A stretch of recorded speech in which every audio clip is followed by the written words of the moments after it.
سامعین اکرام، آج ہم فرعون کی قوم کے کیسے مرد مومن کی تقریر پر مبنی آیات کا ترجمہ سنیں گے جنہوں نے اپنا ایمان چھپایا ہوا تھا۔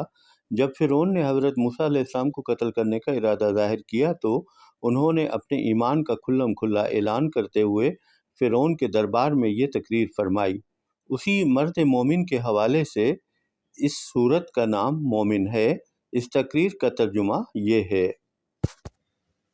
اور آل فرعون میں سے ایک مرد مومن جو اپنا ایمان چھپاتا تھا کہنے لگا، کیا تم ایک شخص کو اس بات پر قتل کرتے ہو کہ وہ کہتا ہے میرا رب اللہ ہے، جبکہ وہ تمہارے پاس تمہارے رب کی طرف سے کھلی نشانیاں لے کر آیا ہے، اور اگر وہ جھوٹا ہے تو اس کے جھوٹ کا وبال اسی پر ہے، اور اگر وہ سچا ہے تو تمہیں اس عذاب کا کچھ حصہ ملے گا جس کا وہ تم سے وعدہ کرتا ہے۔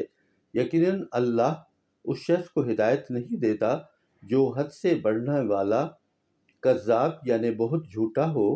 اے میری قوم، آج تمہاری ہی حکومت ہے جبکہ زمین میں تم ہی غالب ہو، پھر ہمیں اللہ کے عذاب سے کون بچائے گا اگر وہ ہم پر آ پڑا۔ فرعون نے کہا، میں تمہیں وہی راہ دکھاتا ہوں جو میں خود دیکھتا ہوں، اور میں بھلائی ہی کے راستے کی طرف تمہاری رہنمائی کرتا ہوں۔ اور جو شخص ایمان لایا تھا اس نے کہا، اے میری قوم، بلا شبہ مجھے تمہاری نسبت دوسرے گروہوں سابقہ امتوں جیسے دن کے عذاب کا ڈر ہے، جیسے قوم نوح کا حال ہوا، اور عاد اور سمود اور ان لوگوں کا جو ان کے بعد ہوئے، اور اللہ اپنے بندوں پر ظلم کرنا نہیں چاہتا۔ اور اے میری قوم، بے شک مجھے تم پر باہمی پکار کے دن قیامت کا ڈر ہے، جس دن تم پیٹھ پھیر کر بھاگو گے تو کوئی تمہیں اللہ کے عذاب سے بچانے والا نہ ہوگا، اور جسے اللہ گمراہ کرے تو اسے کوئی ہدایت دینے والا نہیں۔ اور بلا شبہ اس سے پہلے یوسف بھی تمہارے پاس کھلی نشانیاں لے کر آیا تھا، پھر تم ہمیشہ اس کے متعلق شک میں رہے جو وہ تمہارے پاس لایا، حتیٰ کہ جب وہ فوت ہو گیا تو تم نے کہا، اس کے بعد اللہ ہرگز کوئی رسول نہیں بھیجے گا۔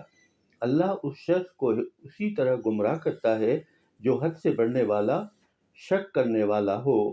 جو لوگ اللہ کی آیات میں کسی دلیل کے بغیر جھگڑتے ہیں جو ان کے پاس آئی ہو، یہ رویہ اللہ کے نزدیک اور ان لوگوں کے نزدیک جو ایمان لائے بڑی ناراضی کا باعث ہے۔ اللہ ہر متکبر، سرکش یعنی نافرمانی کرنے والے کے دل پر اسی طرح مہر لگا دیتا ہے۔